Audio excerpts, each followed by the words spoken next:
नमस्ते। कभी सोचा है कामयाबी का सबसे बड़ा राज आखिर है क्या? शायद ये ज्यादा जानना नहीं, बल्कि अपनी सोच को बदलने की हिम्मत रखना है। तो चलिए, आज एडम ग्रांट की किताब थिंक अगेन के इसी पावरफुल आइडिया को समझते हैं। ये आइडिया बताता है कि कैसे दोबारा सोचना, यानी कि रीथिंकिंग, ही शायद कामयाबी की असली चाबी है। तो चलिए इसी आइडिया से शुरू करते हैं। देखिए, जिस पल हमें ये लगने लगता है ना कि हम सही हैं, बस उसी पल हमारी ग्रोथ पर ब्रेक लग जाता है। जब लगता है कि हम सब कुछ जानते हैं, असल में तभी सीखना बंद हो जाता है। असली स्किल ज्यादा से ज्यादा इंफॉर्मेशन इकट्ठा करना है ही नहीं। असली स्किल तो ये पहचानना है कि कब और कैसे अपनी सोच को एक नया मोड़ देना है।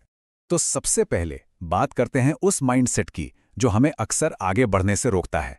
ये वो सोच है कि भाई हमारे पास तो पहले से ही सारे जवाब हैं। और जानते हैं, इसी को कहते हैं जानने का जाल। एक ऐसा ट्रैप जिसमें अच्छे अच्छे काबिल लोग भी फंस जाते हैं। तो ये जो हम बार बार कह रहे हैं दोबारा सोचना यानी रीथिंकिंग, इसका आखिर मतलब क्या है?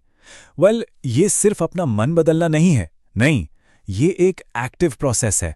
मतलब अपनी ही सोच पर सवाल उठाना, ये हिम्मत रखना कि हाँ, हम गलत हो सकते हैं, और फिर नए नजरियों को खुले दिल से अपनाना।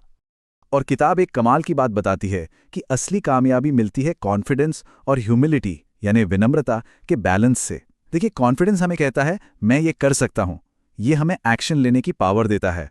वहीं ह्यूमिलिटी हमें याद दिलाती है कि अरे रुको, यहाँ सीखने के लिए भी बहुत कुछ है। ये हमें सुधार की गुंजाइश दिखाती है। ठीक है, थ्योरी तो समझ आ गई। अब देखते हैं कि ये असल जिंदगी में कैसे काम करता है।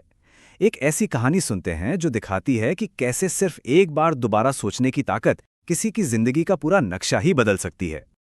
ये वो एक सवाल है जिसने एक स्ट्रगल कर रहे नौजवान की पूरी दुनिया पलट के रख दी। उसने बस खुद से इतना पूछा, क्या मैं सच में कमजोर हूं या फिर मेरा तरीका ही गलत है? उसकी ये पूरी जर्नी हमें एक सीधा सा रास्ता दिखाती है। देखिए, जब तक वो अपनी काबिलियत पर शक करता रहा, वो फेल होता रहा। लेकिन जिस पल उसने अपने तरीकों पर सवाल उठाया, बस वहीं से गेम बदल गया। उसने अपनी असली ताकत को अनलॉक किया और अपनी किस्मत खुद लिख दी। लेकिन अगर कोई दोबारा सोचने से इनकार कर दे तो तब क्या होता है? खैर, इसके नतीजे बहुत बड़े और अक्सर बहुत बुरे हो सकते हैं। और इसका सबसे बड़ा उदाहरण है टेक वर्ल्ड की एक कंपनी की कहानी। एक ऐसी कंपनी जो कभी टॉप पर थी। ब्लैकबेरी की कहानी एक जबरदस्त वार्निंग है। ये हमें क्या सिखाती है?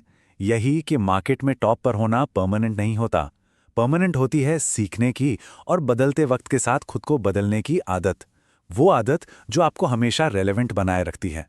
असल में ब्लैकबेरी की हार टेक्नोलॉजी की हार नहीं थी, वो सोच की हार थी। तो हमने ये तो देख लिया कि रीथिंकिंग क्यों जरूरी है। अब सवाल आता है कि इसे अपनी आदत कैसे बनाया जाए। तो चलिए अब बात करते हैं मन के लिए एक प्रैक्टिकल टूलकिट की, यानी दोबारा सोचने की मानसिकता को डेवलप करने की 5 जबरदस्त स्ट्रैटेजीज। ये 5 चाबियां हैं दोबारा सोचने के दरवाजे को खोलने की। पहली, हमेशा एक बिगिनर्स माइंडसेट रखना। मतलब ये मानना कि बॉस अभी तो बहुत कुछ सीखना बाकी है। दूसरी, हर गलती को एक फेलियर की तरह नहीं, बल्कि ग्रोथ के एक मौके की तरह देखना। अब आते हैं तीसरे पॉइंट पे, और ये बहुत ही जरूरी है। बहस करने की बजाय संवाद को चुनना।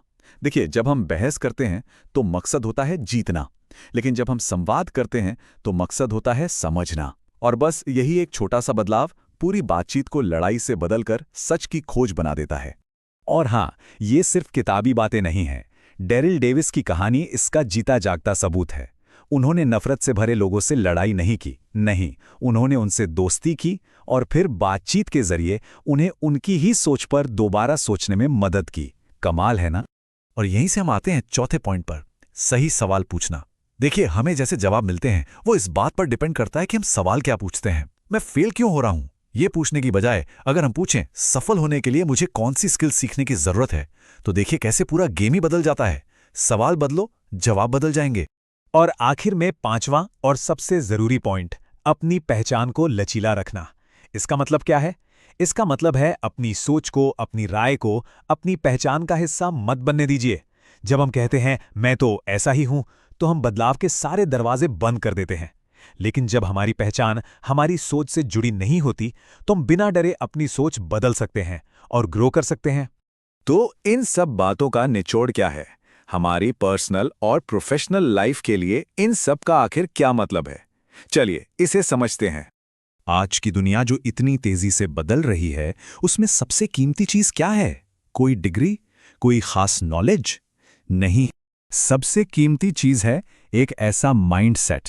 एक ऐसा माइंडसेट जो चैलेंज के लिए हमेशा खुला हो, जो नई जानकारी के लिए हमेशा उत्सुक हो और जिसमें बदलने की हिम्मत हो। तो सबसे जरूरी बात क्या है? असली प्रॉब्लम गलत होना है ही नहीं, हम सब गलत होते हैं। असली प्रॉब्लम है गलत बने रहना, अपने ईगो या डर की वजह से अपनी गलती से चिपके रहना। और यही हमें एक आखिरी सवाल पर लाकर छोड़ता है।